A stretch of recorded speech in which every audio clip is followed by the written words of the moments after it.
Oui, Lille était en difficulté, ouais. On a pris 5. Rennes était en pleine bourre, on en a mis 4.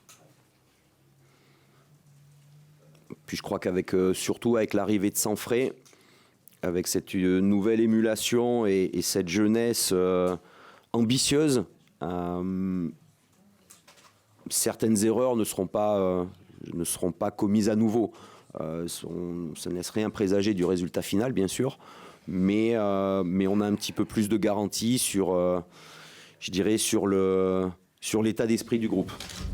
Justement, l'équipe se rajeunit de plus en plus, mais on a l'impression qu'au fur et à mesure des matchs, il y a aussi un peu plus de maturité et de maîtrise aussi dans le contenu de vos matchs. Parce que le président l'a bien dit tout à l'heure, le talent n'atteint pas le nombre des années, qu'on ait 18 ans ou 34 ans.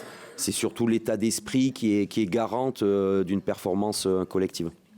Un mot peut-être sur les performances de Valentin Lala depuis quelques matchs. Qu'est-ce que vous en pensez et comment vous qualifiez un peu ce qu'il apporte à l'équipe dans un rôle un peu plus bas que là où il jouait chez les jeunes?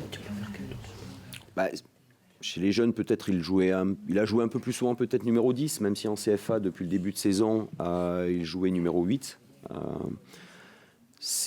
Pour Valentin, ça n'a pas été une grosse évolution, je dirais, dans le poste. Il s'est mis assez rapidement au diapason.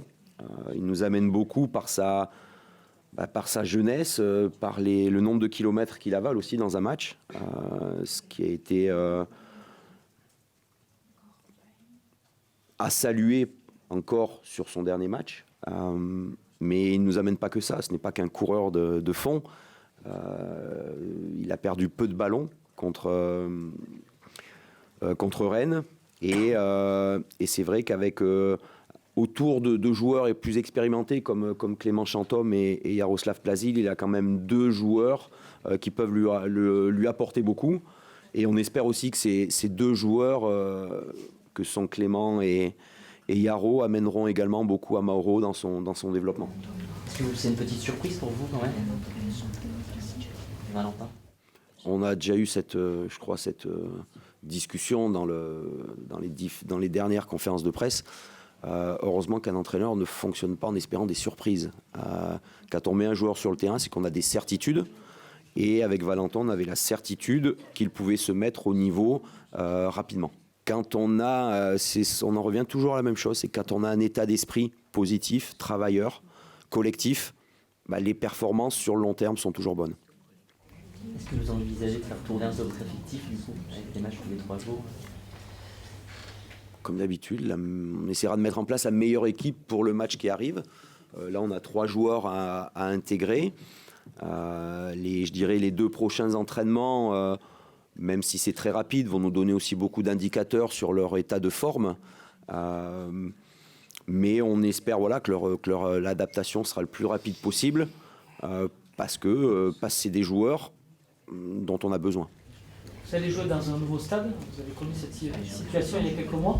Est-ce qu'on s'y prépare particulièrement? Est-ce que vous allez prendre des repères plus tôt que d'habitude? D'habitude vous arrivez 1h30 avant le match. Comment on se prépare à rentrer dans un nouveau stade? Il n'y a pas de... Quand c'est son nouveau stade, comme ça peut être le cas avec le nouveau stade, l'an passé, c'était un moment magique. C'est comme des familles qui déménagent, d'une vieille maison mais très belle, avec beaucoup de cachets, à une très belle maison mais peut-être plus moderne. Donc il y a beaucoup d'excitation forcément. Sans renier le passé, il y a beaucoup d'excitation. Après, Lyon, c'est pas notre stade. Ils ont un nouveau stade, tant mieux pour eux. Mais il n'y a pas d'excitation particulière par rapport au nouveau stade. Est-ce que vous êtes surpris par les difficultés de Lyon, qui a du mal et qui n'a pas gagné quelques temps? Je dirais par rapport à leur qualité, leur contenu des matchs, leur qualité de jeu et le contenu des matchs. Oui, je suis surpris qu'ils n'aient pas pris plus de points depuis 1 mois et demi, 2 mois. Ouais. Parce que leurs matchs, généralement, sont de bonne facture. Mais il y a, comme toutes les équipes, parfois, qui commencent à être en difficulté, toutes les erreurs se payent cash.